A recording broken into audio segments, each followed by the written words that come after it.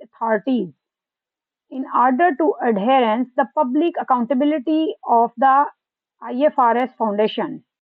Monitoring Board public authorities اور trust کے درمیان ایک لنک پرووائڈ کرتا ہے اور جو کہ عوام کو جواب دہ ہے. Foundation trustees continue to discharge their duties as defined by the IFRS foundation constitution.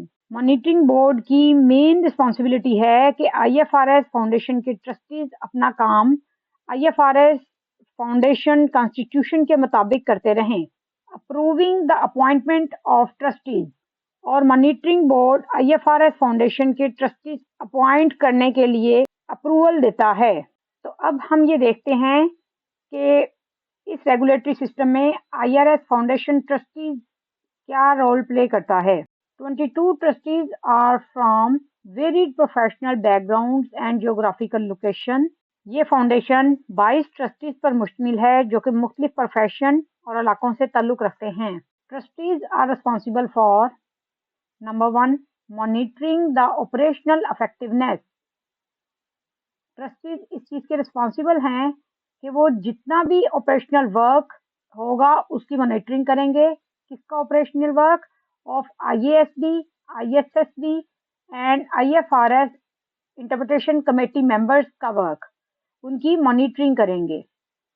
Number 2 fund raising کریں گے and appointment of the IFRS foundation اور IFRS فاؤنڈیشن کے ممبرس کی اپوائنٹمنٹ کریں گے. The trustees are not involved in any technical matter relating to the IFRS standard. IFRS کے foundation کے trustees IFRS rules بنانے میں کوئی بھی کردار ادا نہیں کرتے. Trustees are accountable to monitoring board, a body of publicly accountable market authorities. ٹرسٹیز IFRS مانیٹرنگ بورڈ کو جواب دہ ہیں. اب ہم یہ دیکھتے ہیں کہ IASB کیا کام کرتا ہے. IASB stands for International Accounting Standard Board. International Accounting Standard Board is an independent group of experts with recent practical experience in setting the accounting standards, preparing, auditing, using financial reports, and accounting education. International accounting standard board ایسے experts پر مشتمل ہے جن کے پاس accounting standard بنانے، financial statement بنانے، audit کرنے یا financial reports کو استعمال کرنے اور اکاؤنٹنگ میں پڑھانے کا اپڈیٹڈ تجربہ ہو.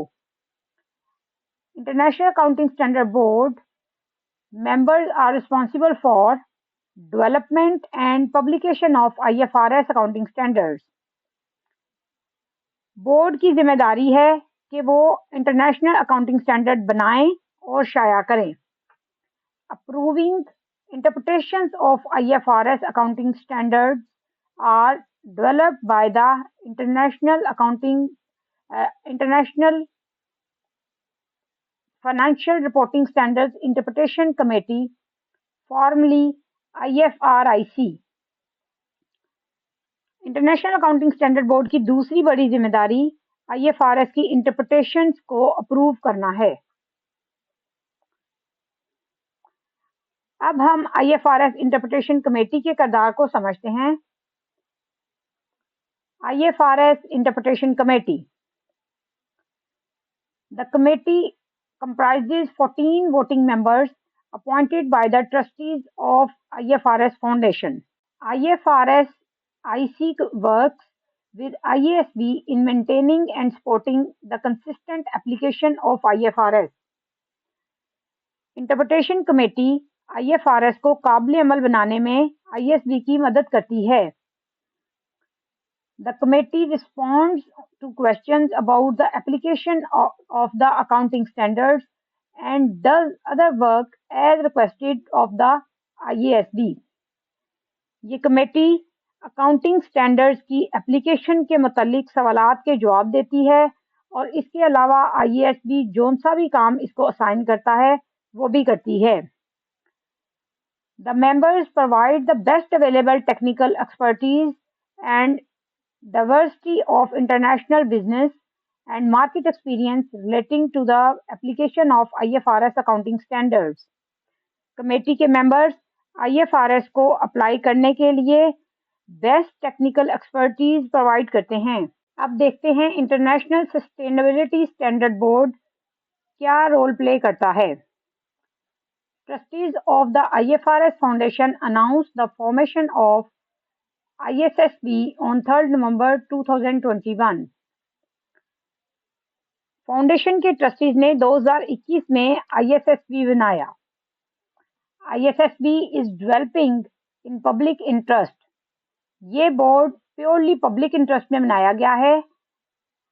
ISSB is developing standards اور یہ ابھی اسٹینڈرڈز بنائے گا that will result a high quality comprehensive global baseline of sustainability disclosures focus on the need of investors and the financial markets۔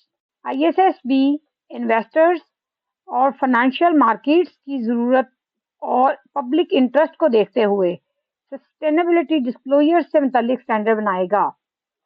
ISSB is committed to deliver standards that are cost effective, decision useful and market informed۔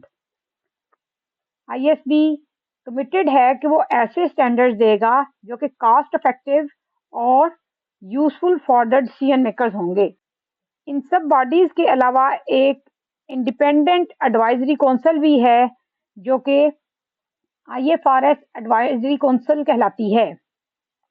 IFRS Advisory Council is the formal advisory body to trustees of IFRS Foundation, IASB, ISSB۔ In sub bodies کے علاوہ ایک independent advisory council بھی ہے جو کہ trustees IASB اور ISSB کو time to time different advices دیتی ہے۔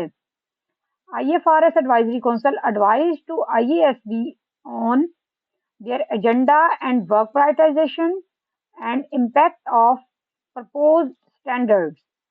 IFRS Advisory Council specially IASB کو ان کے بنائے ہوئے ایجنڈا میں سے کون سا کام پہلے کرنا ہے اور آنے والے اسٹینڈرڈز کا کیا امپیکٹ ہوگا ان کے متعلق بھی ایڈوائز کرتی ہے۔